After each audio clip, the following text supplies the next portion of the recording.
Ay, ng Plaza Miranda. Oo, doon. Nay, sino inaantay mo, Nay? Si Yorme. Pababa na po. Bababa na. Ayan. Pamilya pa po kami. Kaya ako nagtsaga ng intay. Yorme, lumabas ka na.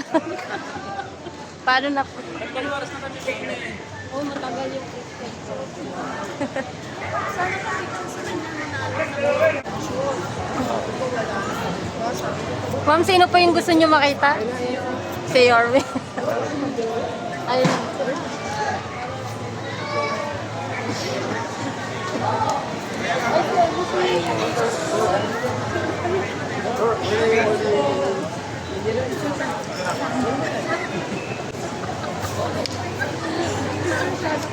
Ayan mga kababayan, marami na pong nag-aantay kay Yorme dito. Yung iba inabot na po ng 3 oras kasi may press conference din po kasi sa taas. Ayan po sila. Nakabang po sila kay Yorme. Mas lang si nanay kanina pa. Ayan si ate napadaan lang. Tapos kaya siya nandito kasi nalaman niya si Yorme yung darating. Nakita ko para sa entertainment ko kayo natin. Ayun na po, bumaba na yung videographer.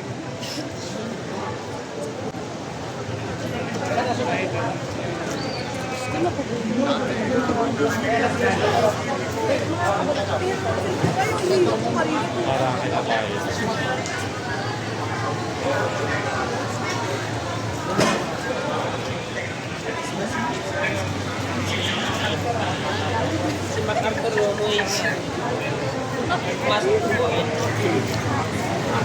Marami pa yatang laban.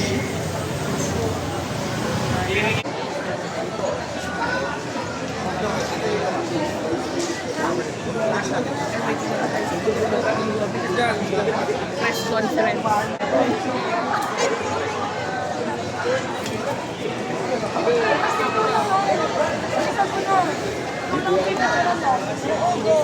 Go muna.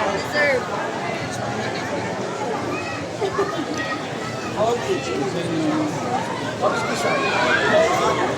Ito pa, kuya. Ay, kuya. Kuya.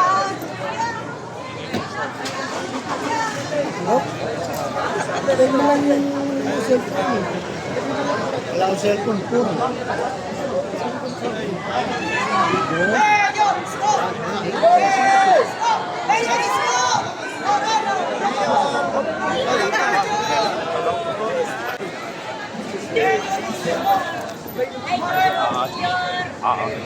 Dito lang kami sa gate.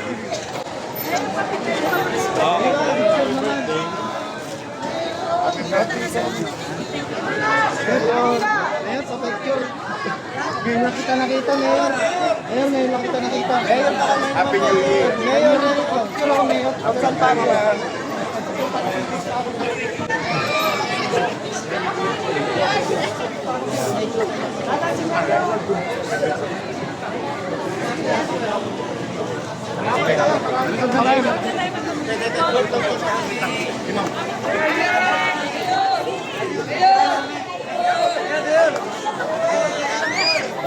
Umayat.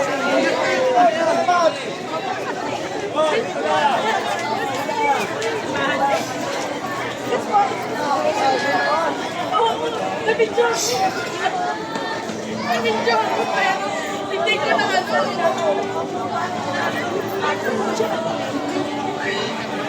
nakita kayo natin sa ibang kwento. Baka mag-iasa na ito.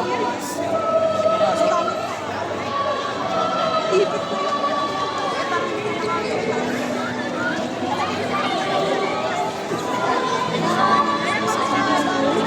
Sino?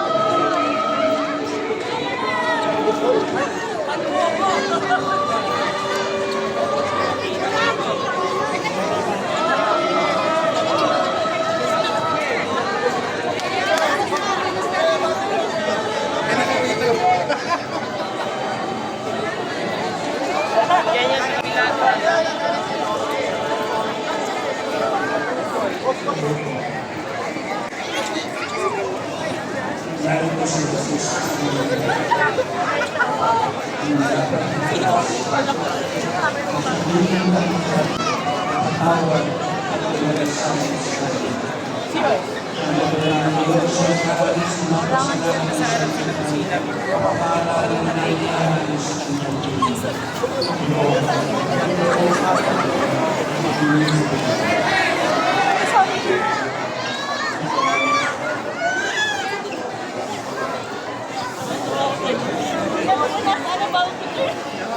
Ayun, ano to si Sir?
O Cesar.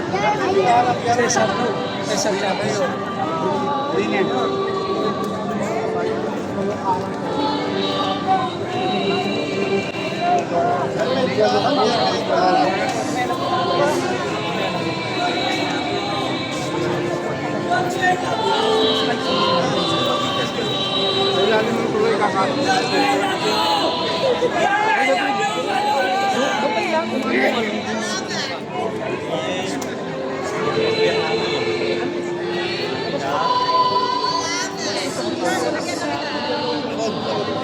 Aset.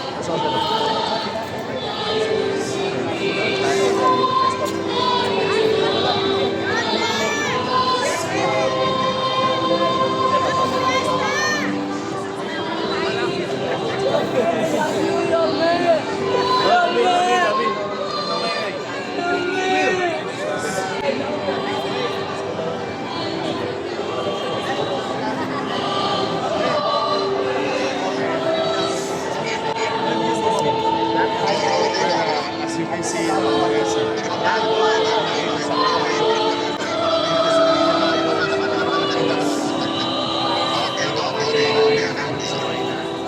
kapitbahay, year on year,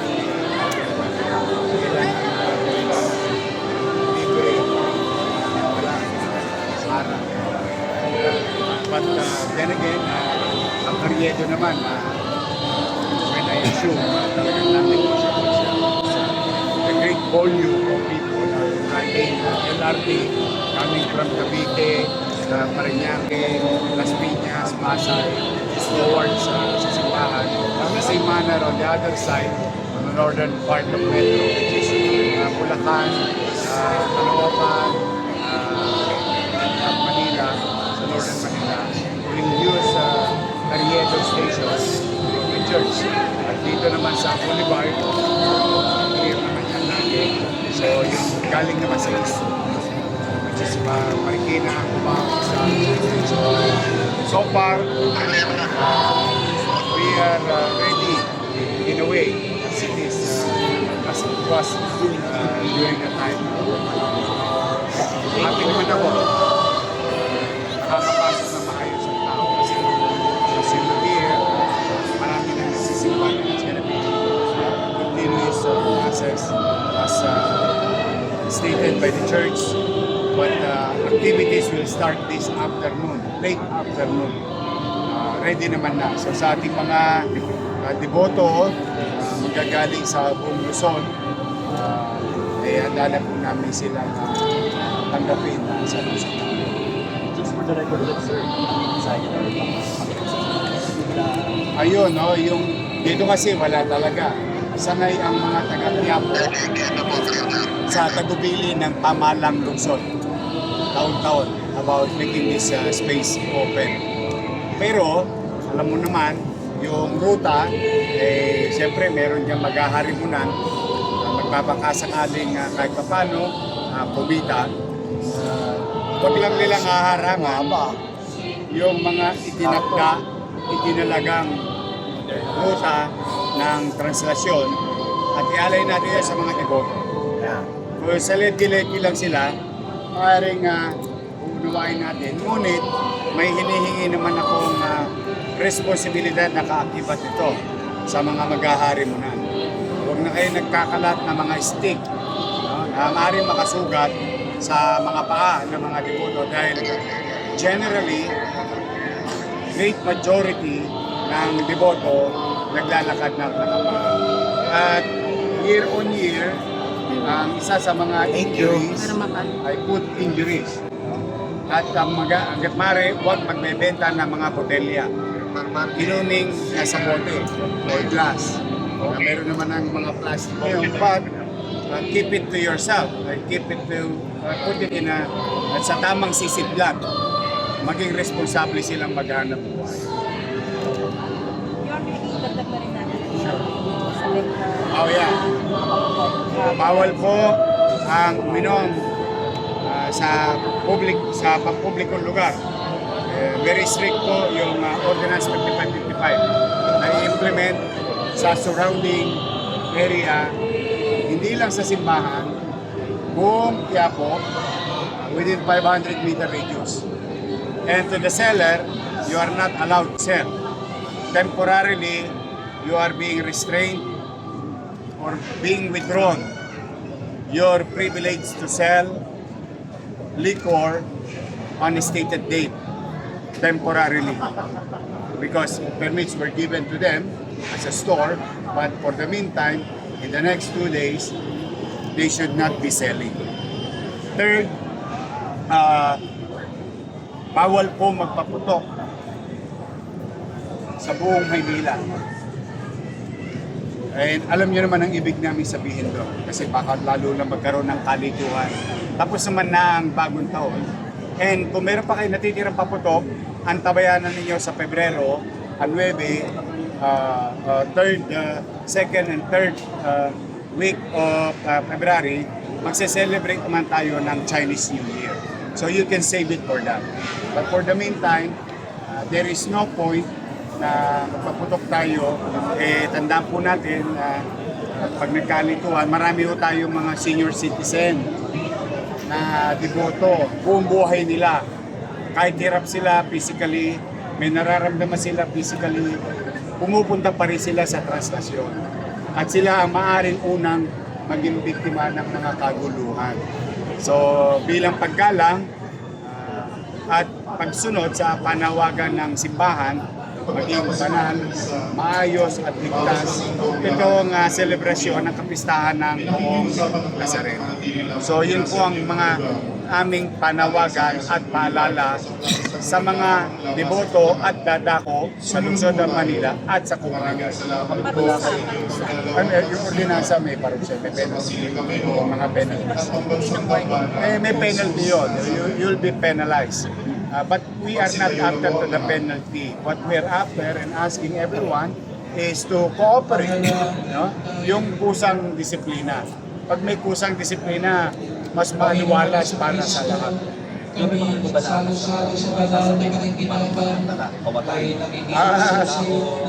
Nakita mo, Les po, nagkalat.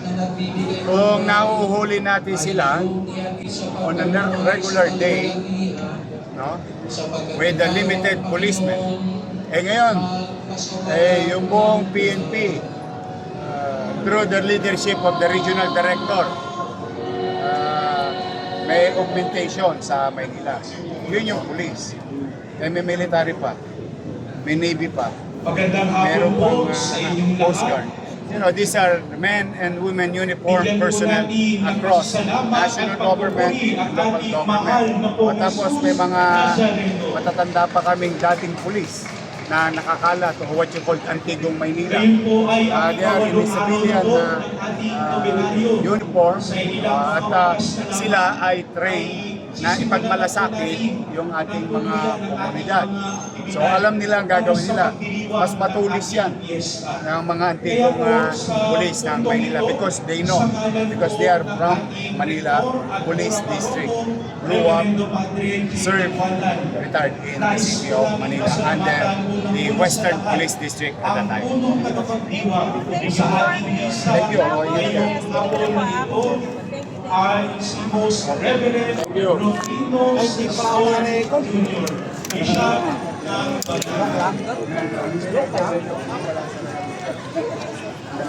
Maraming salamat din po sa mga nakarinig po dito sa kay Father Jonathan, kay Father Maraming salamat po sa inyo. Tatay, makamak. Ay, baka maipit ka dyan. Ay, mga na lang tayo, baka maipit ka. Ang mga iba't iba pong mga kaparian na nag-isa at nakapagsiwang po dito sa ating nananabisa. Sila Father Bula, Father Ronald Cristiano, Father Almar Roman, Father Anthony Sigo, Father Raymond Bula, and si Father Prince Narciso. Maraming salamat po sa inyo. Pasalamatan din po natin ang ating mga Novena Mass offerers, ang liturgical ministry, Father Godler's Gift, Ministry of the Blessed Sacrament, Angel of Mary, ang Barangay 38 Zone sa Mulunod Region, Bye! ang Barangay 39 Zone sa Mulunod Region,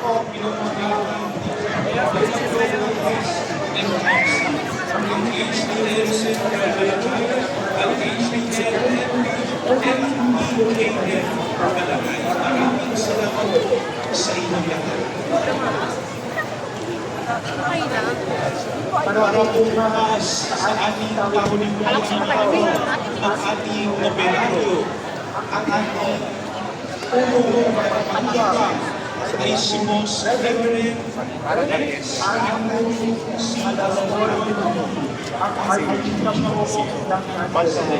Traditionally, nakikinig naman sa mga pagpapamukinan ng naman sila barangyan, nangyayari na ang bebe.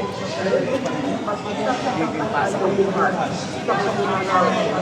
Ito yung mga panitan. Hidalgo. Meron din. Tapos kasamitis na. Ito si Turla. Siya yung mamamalag.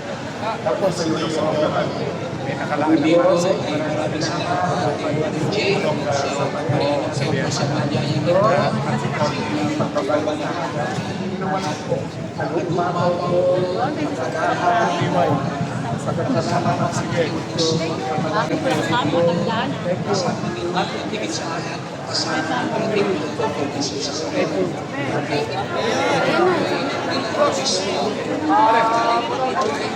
next month daw po yung anniversary.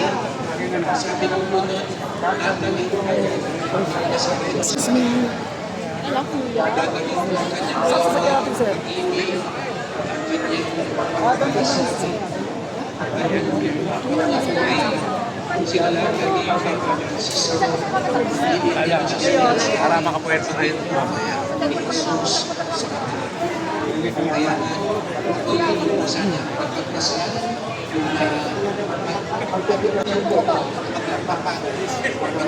may kahinaan at pagkukulang.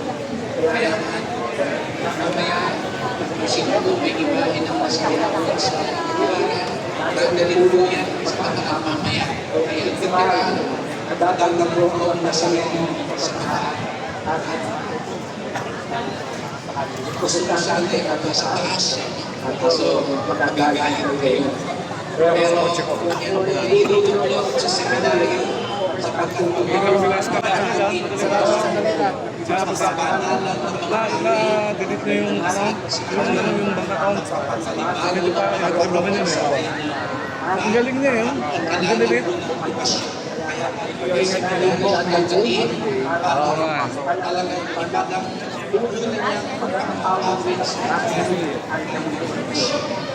Nakakausap ko ng mother ko. Ako matandaan.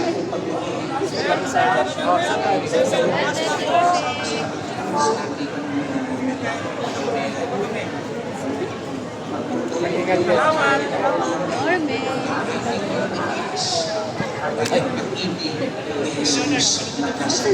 Amen. At sa pagkabasbas dito, namin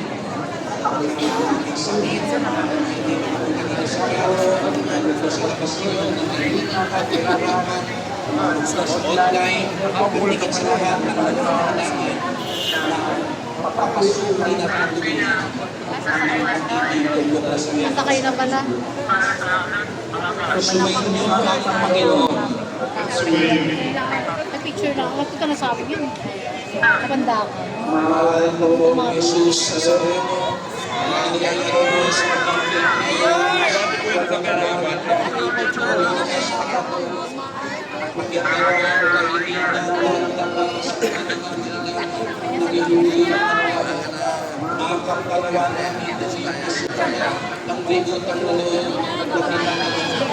basbasan din po ninyo ang mga imahe ng kasal upang malaman kami panalangin at pagpaliwanag sa pamamagitan ng bendisyon ko naway lalo kami maging mapaglingkod masunurin ang tapat sa iyo na aming walwalating Panginoon magpasawalang hanggan.